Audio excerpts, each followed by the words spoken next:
Hey there, Eduardo Prombeta here, and today we are going to talk about why you haven't become fluent yet.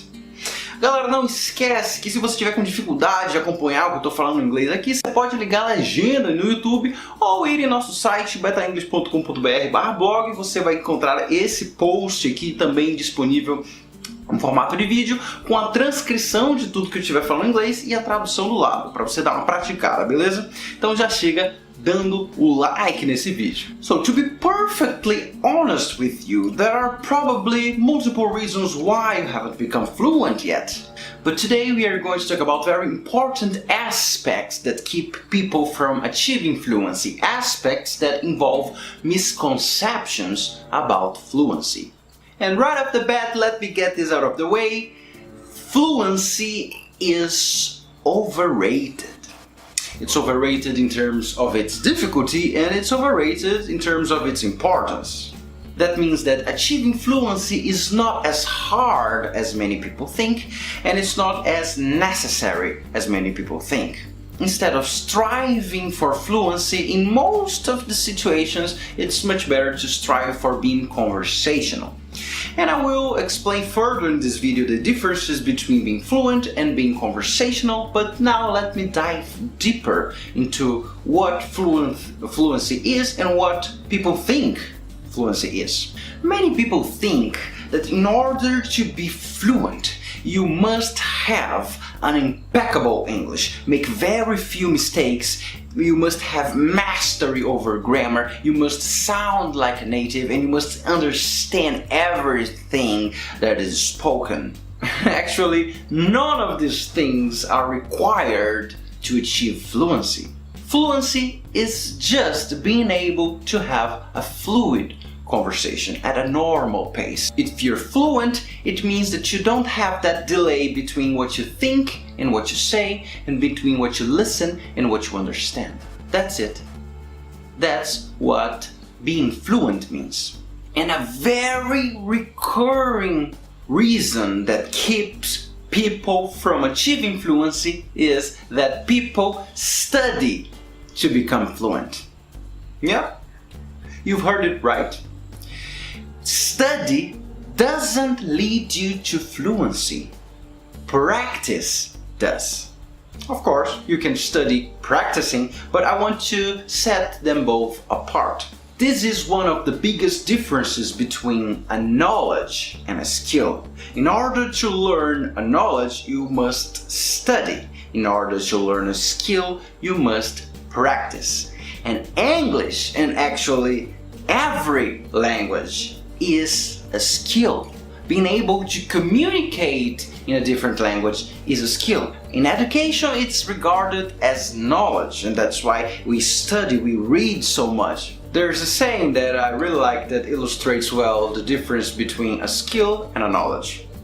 It goes like this. A person studied math and became a mathematician. A person studied history and became a historian. A person studied swimming and drowned. People are studying English and drowning at conversation because they don't practice conversation. There's a very funny thing though, is that the most common way in which we study is by reading. And reading in English is also a skill.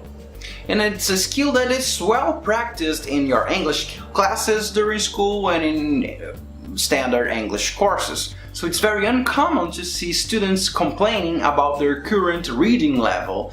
They normally can read reasonably well. They can understand at least most of texts that are even a bit complex, because this skill is well practiced in standard English teaching. A standard English class normally goes like this. The teacher goes to the whiteboard and he starts to explain a lot of different grammar rules, introducing new vocabulary. All of these things he's doing in in Portuguese. And then at some point he will hand out some exercises with some texts. Here and there will be an audio file for you to keep up and train your listening, and very rarely you will have few minutes to have conversations and to try to speak English. That is way too little practice to master any skill at all. So it doesn't come as a surprise that most students of English courses, they get out of their English courses saying, well, I don't know how to communicate well, I even know how to read well and write more or less, but I cannot have a good conversation, I'm not conversational. And that is a huge problem. Speaking of the devil, now let me explain you the difference between being conversational and being fluent. I've already explained what being fluent is, but being conversational means that you are able to have conversations in English. Duh. But let me explain further. You may stutter sometimes. You may fill your speech with this kind of things. You may have to mimic sometimes. You may have to point. You may have to use a lot of gesture to be understood, to make sure that you are understood. You may have to ask the other person to repeat something or to speak more slowly, to speak slower. But in the end, you are able to have conversation about a myriad of themes, about lots of themes, and you are able to demonstrate your opinion, to demonstrate your ideas, what you think of it, even with these constraints, even with these struggles. The importance of being fluent, it varies a lot depending on your reason why you want to learn English. So if you want to work abroad, it's probably a good aim to be fluent. But if you just want to meet new people, travel around the world, meet different cultures, being conversational is enough. It's much more achievable, it's much easier to reach a conversational level.